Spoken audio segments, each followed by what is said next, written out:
اللہ پر بھروسہ، اللہ پر یقین، توکل، اس کی تعریف کیا ہے، اس کا بنیادی مفہوم کیا ہے؟ ارشاد۔ لفظ توکل عربی زبان کا لفظ ہے اور وکلا، وکول وغیرہ کے الفاظ سے یہ بنایا گیا ہے۔ اس کا معنی ہے کسی کے بھروسے پر، کسی کے اعتماد پر اپنی چیزوں کو اس کے سپرد اور حوالے کر دینا، اور اسی سے لفظ وکیل نکلا ہے کہ جس میں ایک وکیل پر اعتماد کر کے اپنے معاملات کو اس کے سپرد کر دیا جاتا ہے۔ تو شریعت میں جب یہ شرعی معنی آتا ہے تو اللہ جل شانہ کے وعدوں پر اور اللہ تعالیٰ کی ذات پر اعتماد کرتے ہوئے اپنے تمام امور کو اللہ جل شانہ کے سپرد کر دینے کا نام توکل ہوتا ہے۔ یہ ایک کیفیت کا نام ہے جس میں انسان کا قلب اللہ جل شانہ کی طرف لگا ہوا ہوتا ہے، اور آپ نے اس کے ساتھ اپنے ابتدائی کلمات کے اندر ایمان کا ذکر کیا، تو صحیح بات یہی ہے کہ توکل کی بنا ایمان پر ہوتی ہے،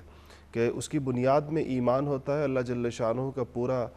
تعارف اور اللہ تعالیٰ کی معرفت ہوتی ہے، اللہ جل شانہ کی ذات عالی پر ایک پورا گہرا مستحکم یقین ہوتا ہے۔ اس کے بعد بندہ اپنے تمام معاملات کو اللہ تعالیٰ کے سپرد کرتا ہے،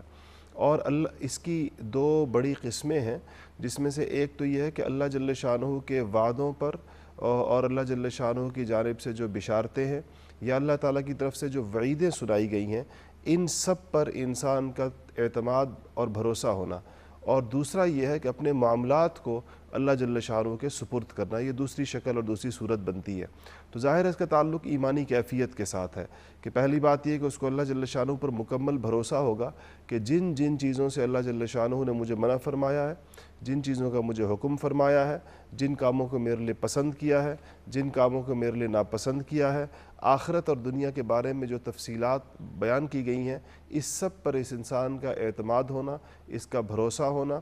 اور اسی کو درست سمجھنا۔ اور دوسرا پھر یہ کہ معاملات میں اس بات کا یقین ہونا کہ ہر چیز اللہ تعالیٰ کے ہاتھ میں ہے، اور اللہ جل شانہ جیسے چاہتے ہیں معاملات ویسے ہی ہوں گے، اور دنیا میں کسی بھی انسان کو اور دنیا کی کسی بھی طاقت کو اللہ تعالیٰ کی کسی مخلوق میں یہ حیثیت نہیں ہے اور اس میں یہ قوت اور طاقت نہیں ہے کہ وہ اللہ تعالیٰ کی مرضی کے خلاف کائنات میں کسی قسم کے بھی عمل کو انجام دے سکے یا اس کو رونما کر سکے۔ جب اس بات کا اعتماد انسان کو حاصل ہو جاتا ہے یا اس بات کا یقین اس کو حاصل ہو جاتا ہے اور اس بات کا اس کو ایک پورا ایمان اس کو حاصل ہو جاتا ہے، تو وہ اس میں خاص قسم کی متوکلانہ کیفیت پیدا ہوتی ہے۔ اور توکل کوئی ایسی چیز نہیں کہ یہ اختیاری ہو یا کیا کہنا چاہیے انسان کو